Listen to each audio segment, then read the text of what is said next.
Welcome, everybody, to the Hold the Green podcast with Capper and Steve, presented by the Inside Sports Network. Steve, we are on to the RBC. Scotty fired off the shot today with a bacon cheeseburger in his pocket, I believe. Did you see that? Wait. When I always love that tradition when they fire off the cannon. Hits the shot and the cannon goes off. Yeah. But he had a bacon. Why do you have a bacon cheeseburger in his pocket? I don't know, man, but he seems to be very even-keeled, and it is terrifying. He did a 10-minute interview that couldn't be scripted better. I am absolutely frightened of Scotty this week. Yeah, we'll save him for a little bit. I also am. I'm also a little worried about him, but I think there's a way I can actually have my cake and eat it too. With Scotty this week. So before we get into all that though, thank you for showing up. I'm glad you didn't have a heart attack from listening to all that Boston sports radio of all the bad Rory takes. So dude, it was incredible. So anybody who doesn't know, Boston sports radio is like a cesspool of fucking human beings.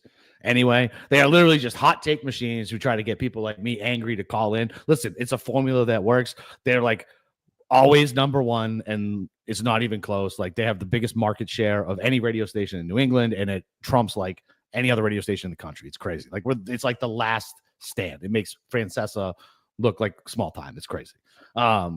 These guys were on there saying that Rory backed into the win. He shit his pants, and that all the other guys melted. That's the only way. That's the only reason he won, and they weren't impressed by his victory. Okay. Do they know what backing into a win? No, they don't. And so here's the thing. So I always have to remember. I'm like, okay, so we're a super niche community. We grind on this shit every week. We're super invested in the storyline. Like, we are very well aware of Rory and like the media and the questions and everything like that. Your normal Tom, Dick, and Harry who tune into 4 events a year don't. They just don't, right? They know that Rory hasn't won, and they're going for the career Grand Slam.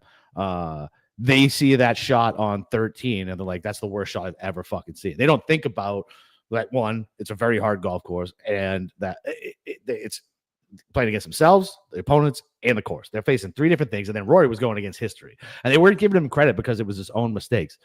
If he was a real loser and he would have done what he did, he would have just melted and not fucking won the tournament. They don't talk about the 2 stone nut shots. They wrote it off like, oh, he's just a great iron player, and all these guys are great iron players. I was like, I was out of my mind.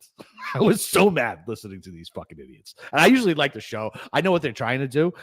But what's crazy is like, normally they're doing that about Patriots games. Like, we'd win a game and they're like, yeah, but whatever. Miami's a tomato can. It doesn't matter. We only won by 42. That type of shit, right? To spin up the fan base.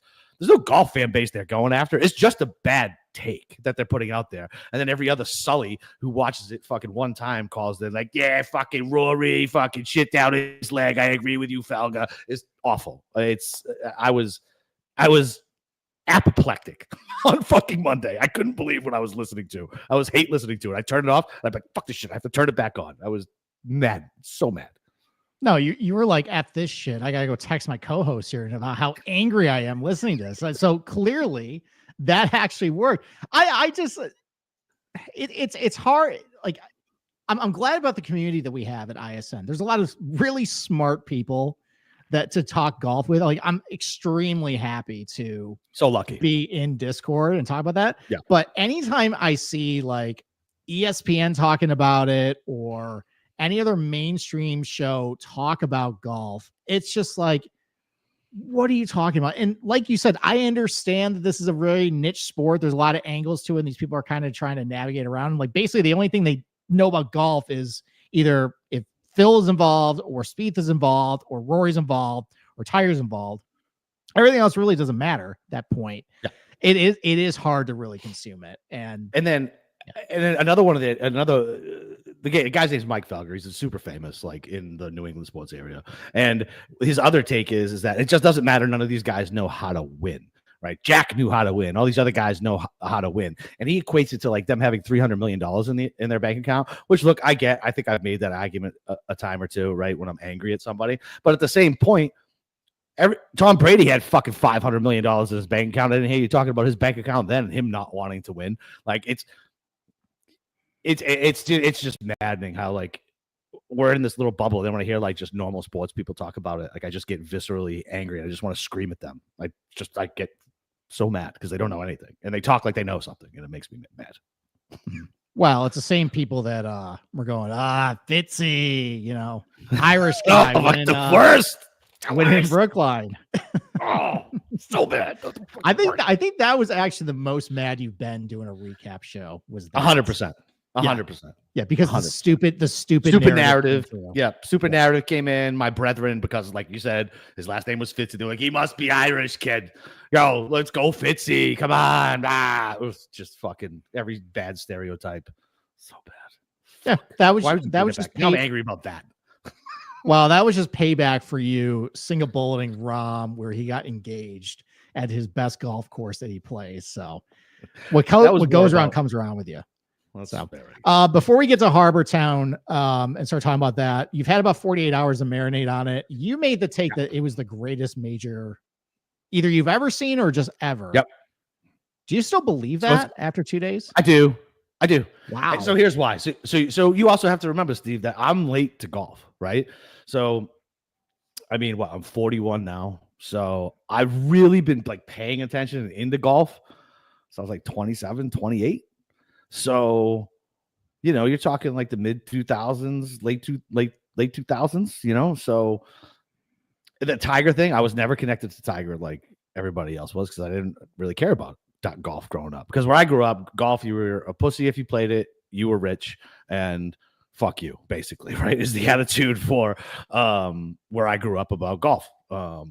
And watching these majors, like just the human drama of it, watching him up and down and knowing what was on the line, and his entire legacy was on the line. And it was so gripping, and the golf was amazing. I mean, it's the best major I've ever watched. It really, like me personally, my opinion. Okay. All right. Well, I will save this take for my appearance on Tap and Birdie. Special night, Sunday night. I will be coming in hot. We will be talking about, we were talking last night. So the parameters of the show is the 4 best majors of this century. So like the last 25 years and the 4 worst ones. And I was thinking last night, I'm like, Ryan Harmon's Open better be on that fucking 4 worst. I'm saving it, but it is a contender for finalists for worst major. So we ended up doing since 2010 because I think our audience probably mostly is relevant for the last 15 years as far as watching majors. Yeah. And I was going to be honest, like there's definitely some stinkers I fully remember before 2010, but I can't recall all the pieces, but there's a lot of them I can definitely recall every single little piece about it. What was great about it and what isn't. So we're going to do 4 best and 4 worst since 2010. I'll be curious what yours are because I wonder if Phil makes the list because that was fucking iconic at Kiowa. Fucking first one after COVID, the fans all walking behind him. That was fucking amazing. Beating Brooks. Man, there's a bunch of good ones to select. That's tough. Yeah, I have like I think Tiger 2019. Oh. Yeah, I have 8 or 9 on there that were really, really, really strong and compelling majors. And I got chopped down to 4. But it was actually more fun to think about the worst ones because just a lot of really bad. There's been some stinker majors last 15 years. So, all right, let's transition to Harbortown. So I did a lot of talk. Yeah, I did a lot of talking. I'm sorry. Go ahead. No, just go ahead. Okay. All right. You dear. So I did a lot. I did a lot of talking on Sunday about the course and how we have formed kind of a narrative about Harbortown of accurate ball strikers and, you know, like this, you know, the shorter guys to have like an edge here, like your Kuchers and Webb Simpsons, Graham McDowell's, like that, like type of golfer. Yeah. But now that we've introduced this stronger field, we kind of got definitely a more diverse leaderboard last year. You know, you still had your guys like Poston and Sepp Straka and, you know, those types of boilerplate templates of what you would do well here. But then you throw in Wyndham Clark and Saad Gala, and suddenly guys that we would probably expect who were maybe a little better with the driver, we wouldn't expect when they club down here would still do well. They end up excelling. So I guess where's your head at this week as far as how you put together your betting card? You have just your everyone's binkies. your Aaron Rye's, your Lucas Glovers, or did you maybe try and look at last year and say it's probably more along the lines of what this thing is going to be going forward, because better fields just kind of break golf courses at this point? I guess, where was your head at as far as putting your betting card together, as far as like types of guys you picked? So it wasn't, right? So I think, I don't remember who I was listening to, but they brought up a good point that it might have been us talking about it. You know how my brain works. I forget who says what. That the golf course was a hell of a lot softer last year. And I think maybe that's why you saw some of these guys who shouldn't have done well. Like the green and regulation rate was a lot higher last year. So maybe that's why guys like Wyndham were able to use their power a little better. I listen, I'm terrified of Scotty. The theory that you have as far as big boys win signature events makes sense. This golf course, I'm hoping, will at least bring some other players into the field. Yeah, I mean, I'm hoping I'm right, and last year was just soft, and it'll go back to the prototype of player who typically contends and wins here with crossover at Wyndham and all these other places. So that's how I built my card. Almost disregarding last year. It's probably a great idea. All right. So what I kind of did was I definitely for outrights took the theory of what I've been always doing, in that top of the board usually wins these signature events, or it would be a guy with some win equity that has kind of fallen in the odds a little bit that I think might be a good course fit here. So my outright card is very short. I ended up taking a lot of these like natural Harbortown fits that we kind of know all the years, and those are just positionals this week. As far as how the golf course is going to play, I do think it's going to be a little harder than last year. I think because it hasn't rained a whole lot, it won't be nearly as soft, but I do still kind of wonder, because we kind of see this with Travelers where you start to get better fields and all of a sudden they just start breaking the place. Kind of wonder if that's just going to happen to Harbortown now. I know. And because at the end of the day, this is still a short golf course with a lot of shots between 100 and 200 yards, where, even though it is narrow, with how far these guys can hit it by clubbing down and getting better positions, like they can just keep it in front of them a little better. And, they have higher lofted clubs into all these greens now. So trying to hit like a 6-iron or 5-iron to a small target. Now these guys are hitting like 7, 8, 9 iron to get up higher. So, I think even though it probably will play a little tougher, I still expect the winning score probably be around 16, 17 under. Even if it is playing firm, there's not really a ton of wind in the forecast. Actually, that south wind is going to help you on 18. One of the tougher, holes on the golf course because it's completely exposed, but south wind is actually going to help you get it all the way over the marsh, over, to the green. It's, going to help you push it down the fairway a little more too. So yeah, I think these guys are going to have not a whole lot of trouble with this place this year. It won't be a birdie fest, but I expect these guys to kind of continue to dismantle this place. Last year, and I don't particularly think you're wrong. I'm just, when I look at the top of the board, and we'll get to it, right? I'm not betting Scotty at 3.5 to 1, and then we can go through the board and just kind of go over my thoughts on a bunch of these fucking losers and why they won't get my money, right? Like if they beat me, they beat me. It is what it is. Okay, all right. You want to bring in Cam for the tip shark game? Yeah, let's do it. So I already saw it. So Steve, you're the only one guessing tonight.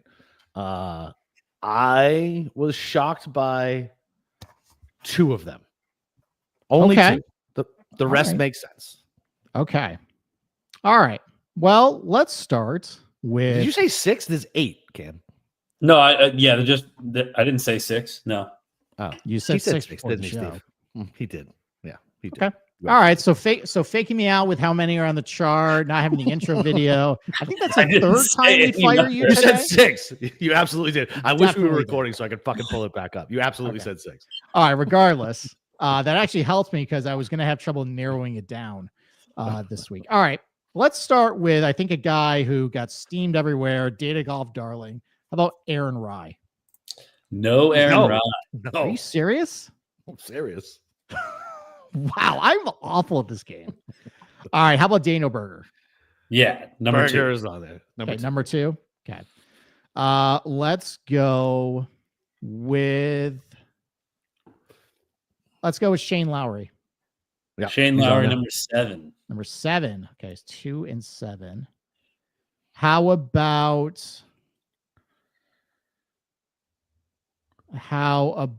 Sepp Straka? Number 1. Oh my goodness. I get it. He's good Yeah, here. The iron play is incredible. Yep. All right. So I have 1, 2, and 7. 1, 2, 7. Yep. 1, 2, 7. Okay. One strike.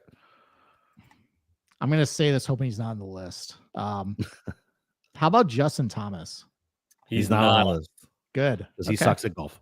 Oh, because he sucks at golf. Okay. Yeah, I'll make a case for him later. How about Jordan Spieth? Not on Nope, there. not on the So list. I'm done. That's 3 strikes You're done. already. You're done. Well, I you think of this game. You get 6. I get 6. Fine. Yeah. 6 JT strikes. Post- He doesn't get 6. All right. Yeah, JT Poston. JT's Yes, on Poston's there. on it. Okay. Not JT. How about Denny McCarthy? No, Denny is not on there. Okay. Tom There's no Hoagie. way he's gonna. Hoagie's on there, unfortunately. Okay. All right. Just go through the list. The only ones you missed were Cantlay, Okay. Makes sense. who was he? I can't tell because I don't have the numbers up. I just have the pie chart. So was he like 5 or 6, something like that? Yeah, 6. Oh, he's number 6. And then so you missed number 3. Who's number Ryo 3? Hitsatsune. What? Yes, number 3.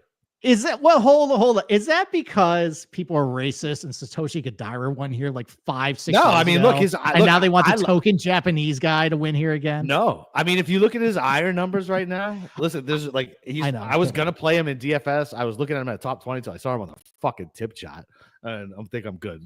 Like groupthink Ryo is not gonna end well, I promise. And then I've been really surprised by what we've gone over here on our friend GTC's tip chart, and then what our ownership projections are for DFS. It's been really interesting to look at. Yeah, it doesn't necessarily bleed over. Yeah. Okay. All right. Yeah, and then Sanjay M because I played well last week, I guess. Okay. Those irons are trash. Makes sense. Okay. All right. So, 40 to so 1. basically, so everybody's basically gravitating towards like your usual Harbortown suspects then. Yep. Okay. So guys are Sozays, baby. So they learned nothing from last year then. Okay. All right. Nothing. They're just like me. Lemmings walking right off the fucking cliff. All right. Why don't you talk about ISN, become an insider? Why don't you talk about that real quick? Yeah, so listen, I might not have had the best betting masters week. I did not, but it was still a great sweat, and this is the best place to be. Our ownership projections, if you guys play DFS, you guys are missing out and really putting yourself at a disadvantage if you're not coming over here and checking out the projections and the write-ups from everybody. And like Steve said, the Discord is, if you know golf and you like golf, I have never been a part of so many good conversations with as many people who know what the hell they're talking about, which is quite different than some other Discords where there's like 5 guys who know what they're talking about, and that's it, right? There's a lot of sharp guys in here. Everybody's great. Nobody is an asshole to each other, which is super nice. If you tell somebody to stop mushing the bet, they'll stop mushing the bet, which is very big in my book. It's literally the best play. If you like golf, if you gamble on golf, if you play DFS golf, it is legitimately the best place to be. I love it. And yeah, I mean, look, it's super cheap. It's worth the fucking money. We just dropped merch today too. So you guys come get some merch. And like I said, we're just coming off the Masters and right into a Siggy, as the young kids call it. It's gonna be another fucking good week, man. So yeah, come join up. It's the best place to be. Yep. Yeah, and I mean, besides just the Discord, you got obviously Andy's content. We got Ball Knowers After Dark. We have Andy's ownership projections. I mean, I'm not a DFS guy, but it definitely tempts me to get into DFS. I know what that is. Definitely lured you back into. Oh yeah, I'm all in again. Fucking great. Yep, you are definitely all in again. I mean, you took down a GPP or no, a single entry. Yeah, you did. Single entry is GPP. So okay, yeah, so 10K. Yeah, there you go. So if it's helping Boston Capper, it can definitely help you too. So definitely come in. And that ownership shit really does help because you'll look at it and you'll be like, all right, well, whatever. This isn't a DFS show, but it definitely fucking helps. Yep, it does. All right. Let's go top of the betting card. Let's talk about the big bad wolf. Big bad wolf, Scotty Scheffler. Yep. Okay. Get on the psychiatrist chair. Just open up your feelings. Be vulnerable right now. What are your worst fears this week? That he fucking boat races the field. I mean, he seemed pretty fucking calm and pretty into it. The way he explained, like, watching Rory win and how he enjoyed it, and talking about fatherhood and his golf game. And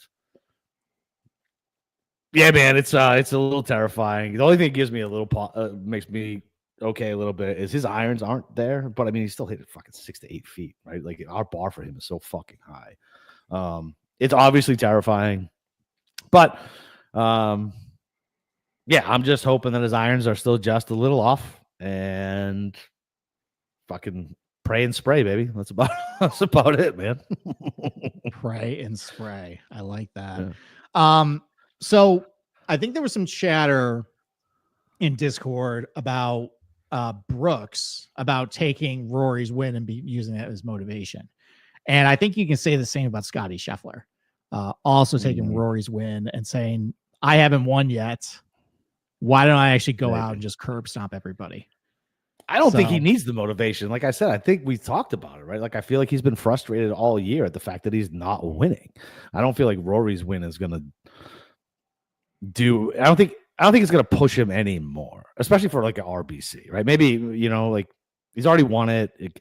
I don't know. I don't see that specifically pushing him when I feel like he already pushes himself to the limit anyway, and that's why he's so fucking mad when he hits it. When he hits it to like 8 feet, he's upset.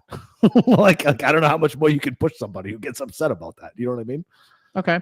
All right.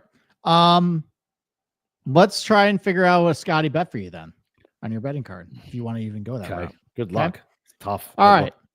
How about a minus 500 for a top 20 for Scotty Scheffler? Get the fuck out of here. No, thank you. So funny enough, I'm actually staring at a minus. This is a weird price on Bet Rivers, minus 295 for a top 20. Should we just President's Cup bet that? I was just about to say that might be a President's Cup bet. Okay. Maybe I'll get you a VPN so you can hook into Bet Rivers. So so side topic. I met a data analyst for a certain casino who his job is to analyze the data and fucking push promos to people and all that type of shit, right? And so we had a nice long chat, like an hour and a half yesterday, actually. And he was like, why don't you just get a VPN? I was like, don't you guys like have flags for that? And he's like, I don't know, man. I was like, oh, okay. So he got my brain thinking. I was like, well, a VPN. So here's what, like I told him, here's what I think. Like, so what'll happen is I'll fucking hit something big and I'll go to cash out and they'll flag me and then I'll be banned from the book and I won't get my money. No. Well, I mean, you could just do it in, you could, VPN to New York and then maybe I could help you out, trying to get your money back because I'm actually located here. So that's true. All right, we'll talk maybe on my vacation as I'm soaking in the hot tub with a couple of Coronas. All right, how about the best price available for a top 10? Minus 185 for Scotty. It's got a 1 in front of it. No, I don't care. It's not the stress of the amount of money I have to put on that to make the bet worth it, and to watch him go T11 or something because he's out of it on fucking Sunday and just wants to go hang out with his kid. I can't deal with that stress. I can't. Yeah, that has gone wrong a couple of times when Scotty has realized he can't win, he just completely phones it in on the back nine. Yep. So, okay. Wait, that can't be a real price. Oh, that's Xander. Okay. All right. So matchup market, you could get Scotty Scheffler minus 150 over Colin Morikawa. You're tempted. Very tempted. I'd be tempted too. So what's funny is I don't have that matchup available to me. I think I would at least throw enough to win $100 on it. Like I'd lay the 150 to 100 on it. Little taste, it's a little something.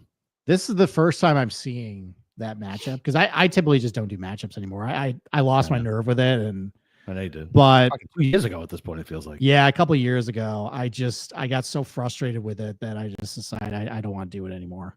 So, but that one's interesting because I have my own thoughts about Morikawa this week. Me too. Gutless. That's loser. an interesting one. I need to sleep on that, I think. I like it. I like that one. I would like that one because I have another one. I have some horrible thing to me, and it's like Scotty. I don't even remember who it was, but it was like minus 225. I was like, who the fuck is betting that? Like, who is what trader? What fucking math nerd from the University of Tampa is sitting down on Hard Rock, fucking creating these goddamn lines? What trader is doing it? Fucking the worst. Criminal. That's who it is. According to Criminals. Yes. Criminals. All right. So my exposure for Scotty this week, he's my one and done pick. That's my Scotty bet this week. Yeah, I like it. And honestly, I've been so bad at one and done this week that maybe I'm doing, or this year, that maybe I'm doing everybody a favor by going Scotty, and he's going to finish like T30 and just considering my misery, but I will take one for the team. So yeah. No, I like it. Listen. So I fucked up at one and done. I took Scotty at the Players. Yep. And then I burnt Xander at whatever his first fucking comeback was, thinking I was going to get cute and beat the field. I certainly beat the field. Didn't cash in. Yeah, I love Scotty as a one and done this week. Why not? Okay. All right. Let's move down the board. Okay. So have you bet anybody 20-1 or better? Nope. Okay, so I'm the only one who did. I'm the only one then between the two of us that actually is still subscribing to the guys top of the board wins the signature events. And I'm just going to keep going with that. Yeah, and look, I don't even fault you for it. It's just I can't. I got to look at these fucking guys, and the only one I would want to bet would be Xander, but I'm not betting at 12. I'm not betting him 12-1. I'm just not doing it. Okay, let's just get your opinion on.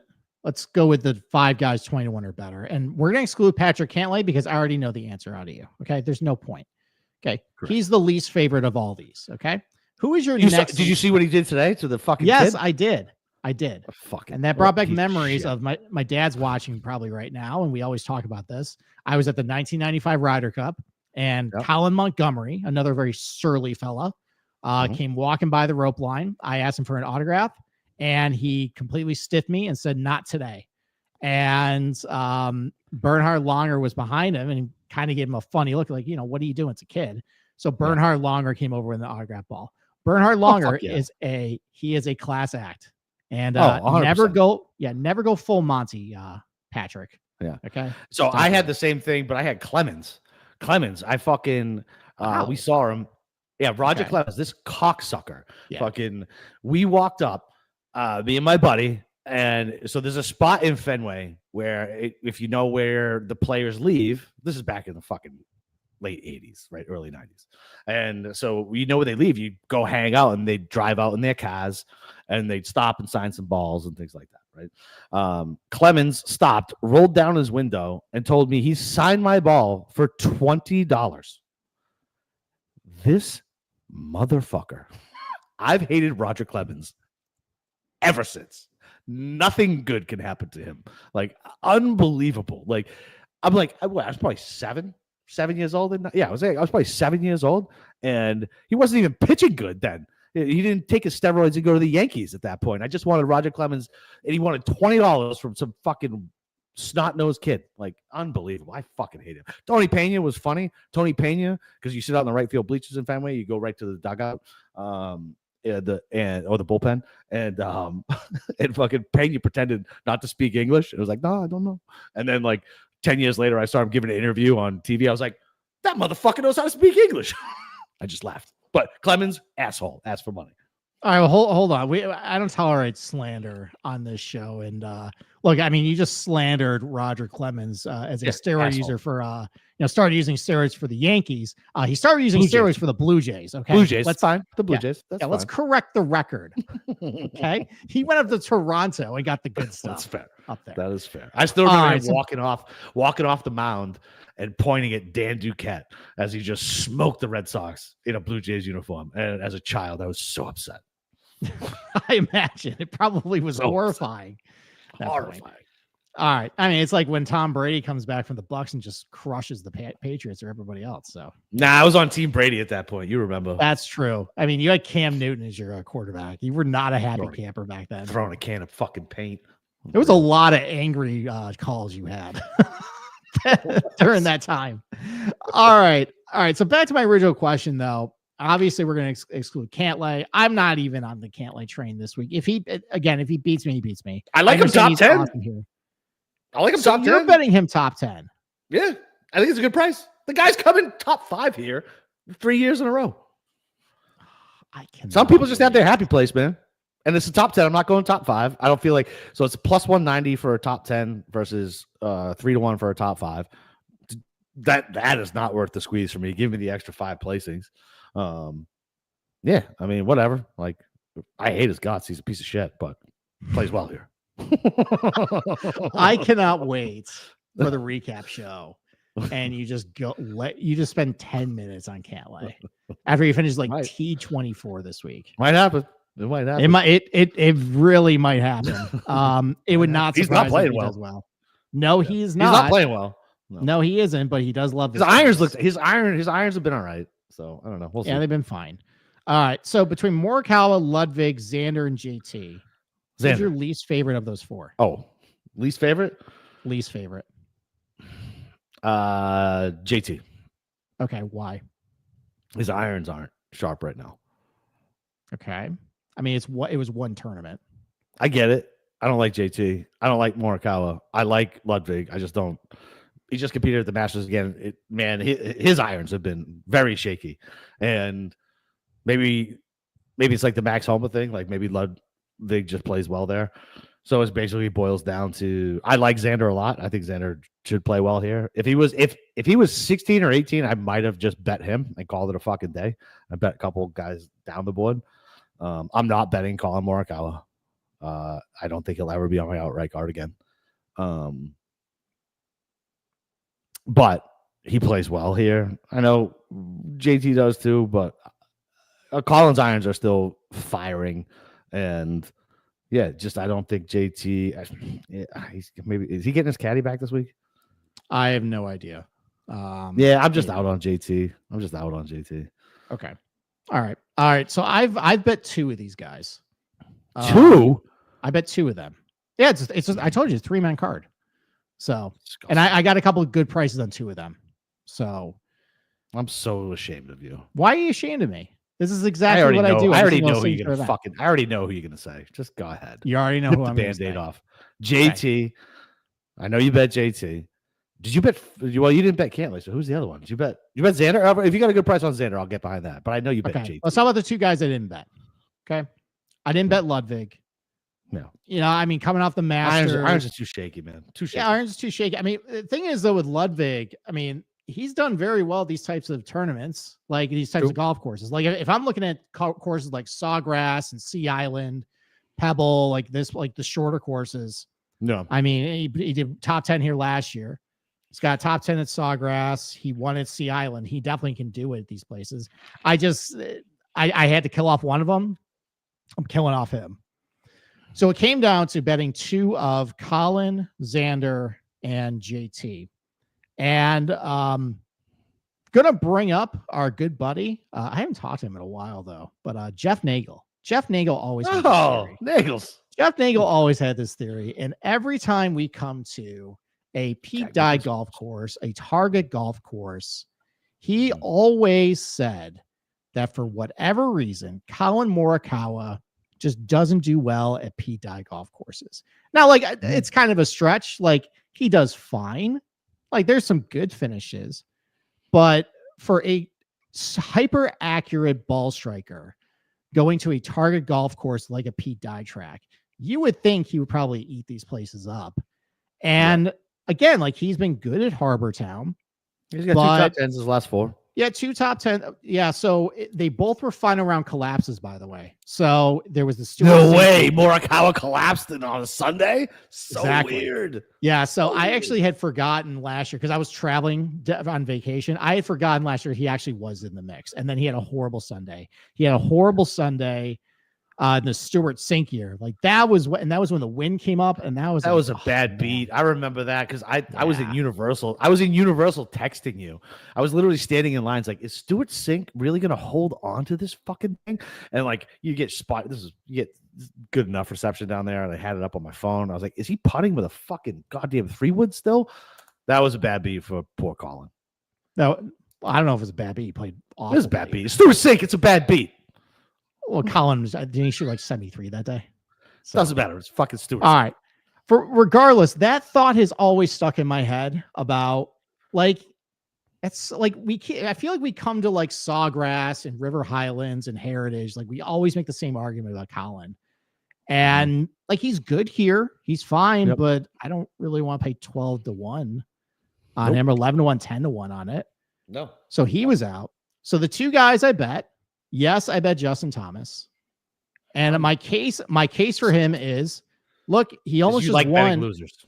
Okay, I like betting losers. Fine. Just say that. Say I bet JT because I like betting losers. Okay, I'm gonna love to hear the losers you bet then coming down because it's gonna be why they're all losers, but they're not your turn pretty soon. But they're not 18-1. Well, no, I got 22-1 on JT. He drifted to 22 on a book, so I ended up getting him there. So my argument for JT is, he sucked at the Masters last week. A lot of guys sucked at the Masters. A lot of guys that we expected to play well at the Masters just kind of suck. It just happens at Augusta sometimes. Yeah, I agree. He should have won Innisbrook. And guys, there's definitely a crossover between guys do well at Innisbrook and guys do well here. He should have won it, but what did he do? All he had to do was par out, and he fucking melted the last 3 holes. Right, but at least I know he can get there. I know he can actually be in the mix for a win. That's kind of the goal of having these outrights, right? Just having like a chance on Sunday. Fine. So like play and like just looking at his body of career and looking at like the most recent good finishes for JT, like a lot of good finishes on these types of tracks. Like, that's fair. 5th at Travelers, 5th here last year. Even Albany Golf Course, like those types of guys, like top 3 finishes there. I know it's a 20-man field, but top 3 finishes there. Like, it's pretty good. Thank you. I wanted you to make sure you threw how many people were in that. No, I get it, but like if you have a top 3 finish at Albany, like that, you play pretty well that week. Okay. Couple of good finishes like St. George's. That's another comp course, kind of this place. He's won at Sawgrass. He's won Waialae. He's won TPC South. He won at Sawgrass 9,000 years ago. Well, what my overall point is, I'm thinking maybe these types of courses. I think if he's going to finally break his winless streak, it's going to be a course like this because he's won in a lot of these types of courses in his career, and he's going to win eventually, anyways. And I just saw him almost win a tournament. Is he? So there's no guarantee he's ever going to win again. He's going to win again. Are you kidding? There's no guarantee he's ever going to win again. You don't think Justin Thomas will never win a golf tournament again? You actually think that? How old is JT? He's like 32. Okay. Oh, okay. Well, he's not 42 like you thought. No. So I said, is he 33? You said 32. I was about right. All right. Okay. He could absolutely never win again. Okay. All right. Well, I think he's going to win again, and I think he's going to win. Really, you bet him at 18-1. Yeah, I think he's going to win in a course like this. Okay. So his course history here is amazing. Like I'm not like it's good, and he's been really good at all these other types of like tracks, like the shorter ball striking target golf places, and he can put his driver away at this place. So for the most part, so I think that's going to help. And then I also bet Xander. Xander drifted to 16-1 out of book. What'd you get Xander? So I got Xander at 16. I thought that was the best price available. He ended up drifting to 20 on Bet Online. I was actually kind of pissed at that point, and then he went back to like 18. So that's why I was able to get these two guys. I got some boost from my points on Hard Rock that I can just add like 10%. I don't know if I can. I don't know if I can stack it. I'll have to look. But yeah. I think Xander is fucking primed. Oh, I think so as well. Irons are trending up. He finally putt well last week. You know, the driver has been pretty iffy with him. Drove it well last week, but the driver's been iffy. So, this year, but he can put that away for the most part, getting better and better every single week. And do you remember that article I wrote a couple of years ago about like what the Xander tracks are and like where he's good, where he isn't? Yeah. So absolutely. Like places like this used to be kryptonite. I'm not playing Xander. Terrible. Yep. Exactly right. But like his finishes, like at these shorter tracks, like where you put the driver away, like T2 at TBC Southwind last year. Like I would not expect you would never that have thought 5 years ago. Absolutely not. Never. Like he's always really good at Valspar. T2 at Sawgrass, you know, after like a bunch of years of slumping there. 4th at Harbortown, 5th at the Austin Country Club.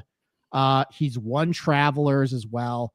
Like a lot of these courses now, he just has figured it out. Maybe just because he lives in Florida now, maybe because, you know, he's playing some more of these tracks. He's more seasoned, and he's been getting. I think better and better every single week. I think if you think about it, man, I mean, it's the old bull, young bull, which I won't say the analogy, but if you know it, it's because I'm pretty sure I get canceled for it at this point. As you get older, your testosterone comes down a little bit. You think a little bit more about stuff. I mean, look at it with Rory, like him not going driver off a certain places. Now it almost fucked him last week, right? But playing more thoughtful golf instead of just going hero ball, right? And man, I really like Xander this week. I wish I had him available for one and done. 18, 20 to 1 all fucking day, every day. Yeah. So those are the 2 bets up top. Xander 16, which apparently was not the best price I could have had him at, but whatever. And then JT at 22. Yeah, and then I bet one guy down the board. Put that one on your fridge, as you say. Yeah. And then I bet one more guy 50 to 1, where I like my ROI is like 6.98. So shoot me. That's fine. Who cares? He's 50 to 1. Whatever. Round up at that point. Yeah. And I only bet 3 guys. Exactly. But all right. So let's talk about guys in between there, though. Okay. Because you probably bet a lot of these types of guys. Okay. Did you bet anybody between I only have 5 guys on my card, and only 2 of them are under 50 to 1, because I was going to wait to talk and see if you're going to make the case for anybody for me. I have one that's just a loser that's super deep, and I just threw money on him because who knows. And then I have deep guys. All right, talk about the 2 guys you bet then. Who are the guys under 50 to 1 you bet? So I bet Spieth. He, like you said, the leaky canoe thing, we have to make a meme for that. Somebody, Cam, you need to figure out a Spieth leaky meme to put out for Steve, because that perfectly describes exactly what Spieth is. And my audience is probably too young to remember Looney Tunes, but Looney Tunes used to do a ton of great fucking, the boat is sinking, the canoe is sinking, and sticking fingers here and there and toes and all that stuff. And that's exactly what Spieth has been doing. But I'm telling you, I feel like it's coming. Like it's almost there. And I've already been on him, so I'm not getting off now, is almost one of those things. And 40 to 1 for me for a guy who's played really well at this track. His irons can spike. He's great around the green. He likes the putt here. 40 to 1 felt like a very fair number. I know he lost a ton on approach at the Masters. I'm going to chalk that up to water balls, maybe. But Valspar, it's so funny. You look at it, it's like green, red, green. Next week is green, red, green. The leaky canoe thing is the perfect analogy for him. But I'm going to take a guy who I think is on the precipice of putting it together. He's such a fucking head case, but it's 40 to 1. I like the number. He feels comfy here, so I'll take Spieth at 40. Okay. I mean, I didn't get there for the outright, but so for these positional guys, it's guys who tend to be pretty well at these types of tracks. Like I think Harbortown is a unique track where, you know, at least if you are one of these shorter, more accurate guys, or even like just you're good at ham and egging it around. How do you feel like Spieth is that short? No, but like he's good at maybe I don't mean that. What I mean is like if you're good at like the Travelers or the Wyleyes or the Southwinds, like those tracks, like regardless of how you do it. And we kind of saw that. Remember, we looked at the leaderboards and it kind of was just a mess all over the place about how guys did it. Like you had some guys that were great off the tee, but lost on approach and were okay putting or something, or just guys who gained it all around the green and putting. And like it is kind of a scatter plot, like a mismatch of like how guys did it. So if Spieth has like elite around the green and putting week, maybe he will lose a little bit up iron playing, still can manage. I bet him top 20 plus 150. I think he can just get it done. That's a great price. 70. I think he just gets it done in these types of tracks, and it doesn't make sense. But I bet him here just because I trust that at a golf course like Harbortown, that he'll get it done. So that's my Spieth's exposure. If he ends up winning, I'll cash that. And I'll be happy for you. So, all right. So I'm fine with the Spieth play. What else? Who else did you bet? So I bet fucking Straka like everybody else apparently. And it was obviously great course history here. And even though he missed the cut at the Masters, he just made a mess of 18, and he would have made the cut. His irons were still good. I saw the eye roll. What was the eye roll? Oh no, it wasn't an eye roll. No, I swallowed. Oh. So. I had a little bit of something in my throat, so I swallowed. So no, I double check shit now before I say stuff. No, I was not eye rolling you. So he gained I think it was 3 or 4 on approach. So his irons are still there. This is a great course for him. He likes it here. It's 40-1. I hate the fact that everybody's fucking on it. But look, sometimes it makes sense, especially in these signature fields, man. There's only so many guys to pick. Right?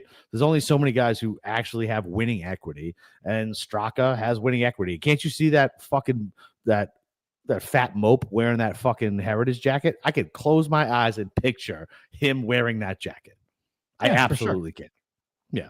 So I just thought the iron numbers were right. A little flop lag with him missing the cut last week, but really, he really should have made the cut. He made a mess of 18. So yeah, I love that 41. Okay. All right. I mean, I didn't bet him positional. I didn't have I thought he was just a little overpriced in the positional market. Yeah, he is. He's absolutely plus 125 for a top 20. That's ridiculous. Yeah, I always, but when I look at these things, I always have to remember it's a 70-man field and there's no cut. Yeah, there is. It just, I mean, that paying for it's a lot. I agree. Yeah, what I'm looking to win, for positional. You're laying pretty much a full unit at that point. I don't want to do that. Yeah. So I get it. Obviously, great course fit. He's been great here. I think I actually bet him last year. I think you did actually. I think I did. You're there or top 10 or something. He came through, but yep. No, I get it. I respect it. I don't really have any other pushback with it. So. All right, so we're almost 50 minutes in. Let's talk about some of the more popular guys that we probably skipped over. Any Shane Lowry love, or do you think he's going to be on a bender like Rory? Well, I mean, it was kind of the same thing again. Where all right, I took Xander and JT, so I can't bet. No, I'm just talking about for people listening, right, who might not have your particular card. Yeah, I mean, look, I think Shane Lowry bounced back. I understand the whole narrative, he's hungover and everything, but I mean, it seems hungover. Yeah, I mean, he did. Did you see there was I saw a Golf Digest where they embedded the tweet. He had a nice message for Rory. And it was actually a different camera angle with the bear hug. And I'm like, man, I want to get bear hug from Shane Lowry, Yeah, man. It looked great. Yeah. Yeah. That's how I'll hug you next time I see you. That's how I'll hug you. Okay. Okay. All right. Perfect. But look, I mean, Shane Lowry should have won this tournament a couple years ago. You definitely are versed. I'm aware. He hasn't been very good the last 2 Heritages, but I'm fine with betting him. Can you get him at 30-1, or is he still No, he's still got a 2. Yeah, if you want to bet Shane Lowry, I'm fine with that. All right, what about Vic? We got a question about Vic and Sanjay. So Sanjay, for me, the irons are just not good enough right now. I feel like he might be another guy that Augusta is just as happy place. Vic winning 2 out of the next 3. Me and you texted about it on Saturday when we were already prepping for this. I was like, all right, let's think about next week since these outrights are dead. I thought about Victor, especially because he's able to club down here. 40-1 feels like a good price for somebody who has that much win equity. Yeah, so I'm looking up his Masters stats. The driver was again a mess. Right, exactly. So now he gets to club down a little bit. Which scares me. That scares you how? He can just do exactly what he did in Innsbruck again. Right, again, exactly. That's a good thing. Yeah, no, I think that's a good thing. I like it. I obviously can't bet it because I bet Xander and JT, but JT cash out your JT and I can't. No, because I think I really do think JT can definitely win this week. I really do think at these types of courses, like this is his like happy place now, these types of tracks. And he's been very close this year already. So, and he's going to win eventually. But with Hovland though, yeah, like he can definitely do like what he did at Innsbruck. Now he hasn't been all that good here. No, he hasn't, which is funny. Yeah, but the blueprint's definitely there. So if you bet it, yeah, I'm all in on that, or not all in, but like I know what you mean. Rye, you jumped off the top and you thought he was going to be like the most bet. So give your thoughts on Rye. Well, because I bet him top 20 because like this is like the prototypical type of guy who would do well here. Like, great ball striker, short, but he's won Wyndham. There's been a lot of guys who do well at Wyndham in here. Just like the typical, like the guy we're used to seeing like over the years, like the Webb Simpson types, the Graham McDowell types, like that's like Aaron Rye basically. So I bet him top 20 plus 150. Again, like I have a hard time wrapping my brain around, and I guess the market feels this way too. I have a hard time wrapping my brain around like Aaron Rye is going to beat like Xander and Morikawa and Ludwig and Scotty, and like I can't get there with that. So listen, I'm fine. But I like him. I think he finished, good finish top 20. I'm good with that. I bet Daniel Berger top 20. He's on the tip chart. I feel like everybody loves Berger and their mother this week. I feel like that's the destiny this week. Can I ask you something? Sure. So why does everybody love Berger so much? The guy didn't win before he was fucking injured. He got injured, disappeared for a year and a half, and maybe 2 years, it feels like. My timelines are bad. And then he's just a guy. He's just another guy. Like, why are we trying to make fetch a thing? I guess Steve, would be my question. I think it's because people remember how good he was before the injury. And I mean, that's not actually true. So I think another thing that sticks out in people's minds is that Colonial tournament that was the first tournament back from COVID was very popular and everybody was laser focused, and Daniel Berger won. That was 5 years ago. I know it was, but I think people are looking at his ball striking numbers, and like he's been really close to a couple tournaments. It hasn't gone his way. And I think they just want to be on him when he finally wins. Okay. So that makes sense to me. That's fine. So so I felt like I was missing it. Like I didn't understand why everybody was like, oh, Berger immediately. I was like, Berger immediately is never a thought for me unless it's like, oh, I'm hungry for lunch. Like, you know what I mean? Like Berger is never a thought immediately. No, and he's been good at here. He's been good at these types of tracks. Like it makes sense. And he's been, in the mix a couple of times. You're like Amex and Cognizant, and it would make sense if he won this. Maybe people have like the Colonial because that jacket is very similar to this jacket as far as very similar. Yeah, that's very maybe similar. People are just thinking like he'll just get that too. Like he's won Pebble, like makes sense. So I think that's why people went. I'm on for a top 20 plus 150. That's my exposure. That's a good price. Yeah, I think that's a very good price. I think he's got a really high floor.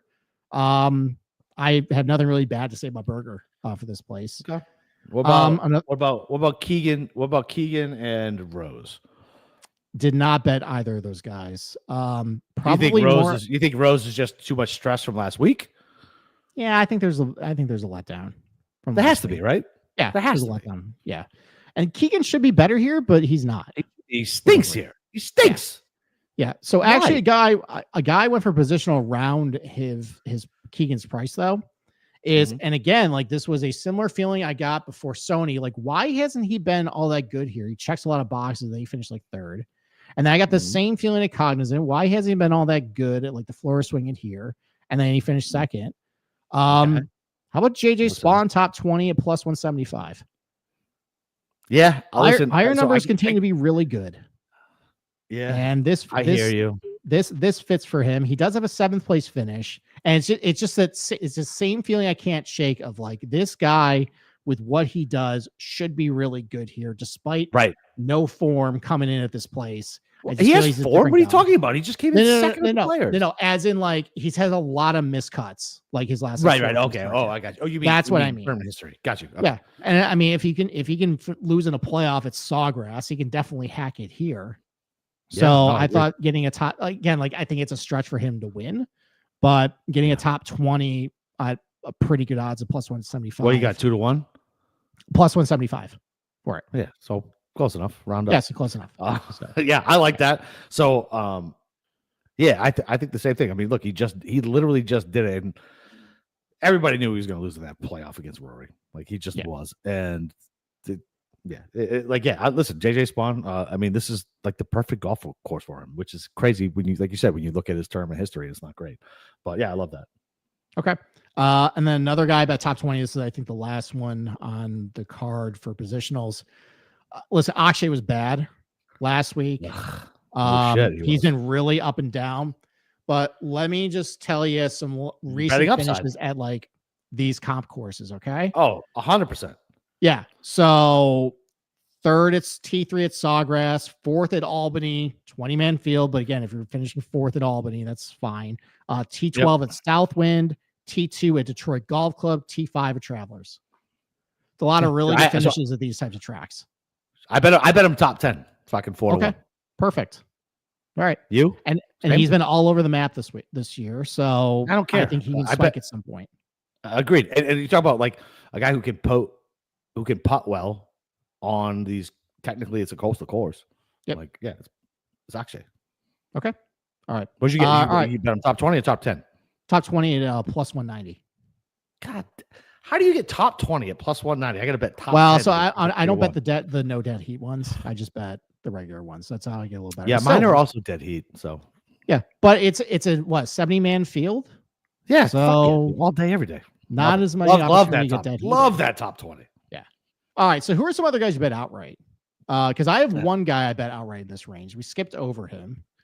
All right. Well, so I'm not even at the range I've bet yet. Again. Okay. So, all right. Let me talk about the last guy I bet outright, and this is really just because I bet him last week. He was awful.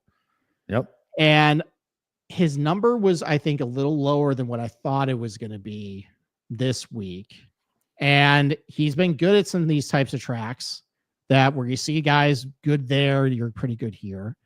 Bobby McIntyre 50-1. Man, you could, okay. All right. So sell me on that, because it's a great flop lag spot, right? Yep. Everybody's off him. He just burned everybody in DFS. We were all over the Ben Mackets, everything. Why is this a course for him? Well, I mean, like, so he's spiked with the iron, spiked with the like I'm looking more at like what happened like leading into last week, why I liked him. Okay, iron numbers were tremendous coming in. Amazing. He was starting to putt really good. Ninth at Sawgrass, so like a die connection there. He was T16 at TBC River Highlands last year, won at Hamilton Golf and Country Club. Like if you look at the guys who have been really good on that leaderboard, really good at Harbortown as well. I didn't even think of that. Yeah. T7 and TBC Southwind, like a lot of solid finishes at these types of tracks to last like 9-10 months. What happened? So I had him in so much, but I'm just taking the position of sometimes with Augusta, things can just go sideways for these guys. And I think if you overvalue a really bad performance there. Oh yeah, no, I'm not. Like, I think you lose some context sometimes. No, I 100% agree. Yeah. But I wonder what happened. I mean, he just hit his irons awful last week. It seemed like it was out of nowhere. Like there's a T9 finish at Singapore that we don't have strokes gain stats for, but I would assume he hit his irons fine that week. Damn. Yeah. So looking back, he hasn't had back-to-back losing on approach weeks until last June. Yeah. Yeah. I mean, it's a lot of just solid golf in between there. A lot of top 10 he lost fucking almost 4 strokes putting too. Yeah. So I'm just going back to the well on him. I think he can definitely do well here. Okay. And right. I thought it was a good price. I could technically fit that. It was between Bobby Mack and Wyndham. Okay. I take Bobby Mack on my card. Bobby Mack's all right. Yeah, like I might eat my words for this, but I feel like with Wyndham, maybe we're overvaluing the win equity with him, because remember, he got lucky to win Pebble. Yeah, you say that because you were holding a Ludwig ticket. It got canceled after 3 rounds. You say that because you would. I guarantee you would not say that if you were not holding a Ludwig ticket. I don't think so. Listen. I mean, you can never prove it because I was exactly. I can't prove you wrong, but you can't prove me. You can't prove me wrong either. Yeah, but that's salty for you. I get it. It is salty. It is salty for you. So listen, there's definitely a shade of bias to it, whether you want to admit it or not, which is fine. I'm biased all day long, about everything.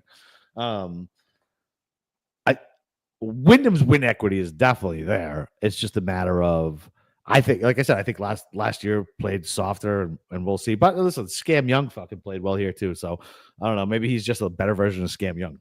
Like Wyndham Clark could actually be the better version of Scam Young. He could be.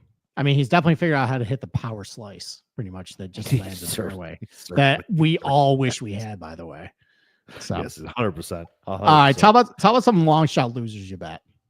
All right, so I bet the goober Harry English at 90 to 1. Listen, okay. He's played well here. His iron numbers have been good. Dude, he gained almost a little over 5 at the Masters. He's been better. Yeah, he's been better. He's rounding into form. Like, this is a course that I can absolutely. Can you not see this jacket on Harris English? I know I already said that once, but like, this absolutely makes sense for him to win. And he won the Farmers. Like, I get it. Like, twice in a year, twice in fucking 3 months. Probably a big ask for Harry, but it's fucking 80 to 1. And I think he's a good player, and he can absolutely. He's good around the green. Off the tee is always his problem, which he's going to be able to club down here. And his irons, if his irons are locked in, fucking why not? Why not? At fucking 80 to 1? Absolutely. Give me fucking the goober. Give me the goober. Okay. I don't hate that. I mean, listen, you know, Harry English is very kind to my book. I hit him at Tory, so yeah. You want to keep betting him? Keep betting him. I mean, I don't really have a big qualm with that. His irons have been very good lately. Yeah, I mean, like back in the day, his course history is great here. Yeah, and a lot of Sea Island guys have been pretty good here, so I can't use the argument of the Sea Island curse. So Sea Island Mafia, man, gotta watch out for those boys. All right, who else? Outright. So he's on the fucking list too. Hoagie, right? Yeah. Yeah. Listen, he's been playing really well, right? I mean, there's nothing you can really say. He hits his irons well. Him actually winning, probably not. I also backed him up with a top 5 and top 10. Just because I don't think he's actually going to win. But if he wins, it's 110 to 1. So might as well throw a couple shekels on it, right? Yeah, I mean, there's really nothing bad you can say about Hoagie's game right now. I mean, it's pretty solid, other than the fact he eat rocks. So, okay. He definitely ate rocks last week.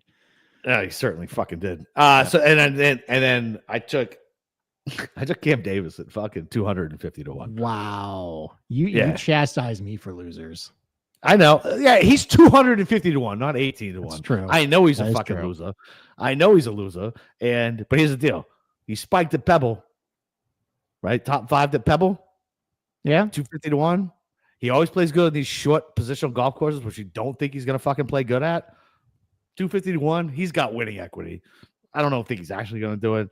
His top 20 is 5 to 1, which I also took. Does he have winning equity outside the state of Michigan? Not sure yet. Undetermined. Okay, you're so probably not. Is he your gummy? Is he your gummy play? He will be. Gonna have to be. Okay. Yeah. All right. Mine's gonna be Eric Cole. Just playing. I love it. So I got Cole top 10, top 20. I love Cole. Okay. I have to explore. I might add I have access to top 30 markets. So I think he's plus 170. I might explore that. You should. Just playing good. This is he's been good in every category pretty much except for off the tee, and he can put that away this week. Yep, so 100%. He's just playing solid golf. Two top 20s in the last 3 starts. T26 of Valero as well. I mean, that was tough weather conditions too. And then Sammy Ball. I'm not betting him, but this is also another gummy consideration. Sammy Ballmaki's playing good. All right, that's some good golf lately. Have you seen his iron numbers? Have you seen? I like a big boy. So he'd probably be a lot more valuable if they actually had a cut here. But his last 8 starts: T15 at Farmers, cut at Phoenix, T34 in Mexico, T48 Cognizant, T69 Players. Okay, T36 Valspar, 4th at Houston, T12 at Valero, and the irons have definitely come alive with him. Yep. So, do not bet him to win. But long shot top 20, cheap DFS play. I don't mind that at all. No, I like it. That's fine. Okay. All right. I got nothing else. No. Let me ask you about Fowler. What do you think about Ricky? Placement. First, I wondered how he got in this field. Yeah. I mean, probably. Yeah. But he plays well here. Like when? Oh shit! Not even that long ago. I think 2 years ago he played already. Yeah. Okay. Yeah, you can have fun with Ricky. I was out positional. That's all. Okay, so all right, so hold on. So you want I hate Ricky. I know, but all right, so you want to put two guys you absolutely hate their guts on your betting card this week? McIlroy and Ricky? I guess. Like, can you handle the amount of No, I can't. I can't. No, you're right. I can't. Yeah, I feel like you got to pick one. I'll just keep Cantlay. Just Cantlay. I already bet Cantlay, so we're good. There you go. Cantlay it is. Okay. All right. Let me ask you a question, by the way. Okay. Yep. So next week's the Zurich. We will cover Live. We are going to do a bonus show on Thursday. Yep. Yes. Do you really want to do a Sunday show, or do you want to bag and just do the Tuesday, Thursday show? What's the Sunday I'll be just getting into Outer Banks on Sunday. Oh, like the recap for RBC? Yeah, I probably will not watch a whole lot of it, but we could do a Live preview that night, or we could just save it to Tuesday. Listen, you're on vacation. We'll just do a Tuesday show. Nobody actually needs a recap of a SIGI event. That's fine. Okay. All right. You guys are still getting 2 shows next week. You're going to get Tuesday Live Mexico plus a mailbag, and you're going to get a special NFL draft live stream for at least like the first 45 minutes to an hour, probably. Yeah, exactly. Most important picks. This is not a very good draft class, so probably the first 7 picks are really the only ones that matter anyways. So bad. All right. So yeah, you'll still get your 2 shows. Just we're not gonna do a Sunday show. That's fine. It's Zurich week. Yeah, there's a reason why. It's Easter too. It's Easter. Oh, that's a great point. Yeah. Let's skip Sunday. Yeah. So I'll be in Savannah from Thursday to Saturday. I would stay the whole weekend, but now I have to come home because it's Easter and I have to pretend that the Easter Bunny exists and fucking still put out Easter baskets. All right. Then we'll I'm already doing a show Sunday anyways with BK. We're taping for Monday. Yeah, that's enough then. You're fine, dude. Okay. Are you gonna be already down there? Yeah, I'll be down. We'll be down there. We're getting around like mid-afternoon. So we'll tire out the kids and then they'll go to sleep. Which section are you staying? You staying Devil Hills? Where are you staying? I won't disclose that. So I'll be somewhere in the Outer Banks. It's a giant area. I'll tell you off the show. Okay. Fine. That's fine. All right. Anyway, come be a fucking insider. Come hang out with us this week. Let's sweat some bets. And then, like you said, we won't see you on Sunday, but we see you on Tuesday and on Thursday. Let's go ahead and break them books this week, boys. Let's fucking. Oh, and girls, by the way. We do have female listeners, which we found out in the Discord. So let's fucking go.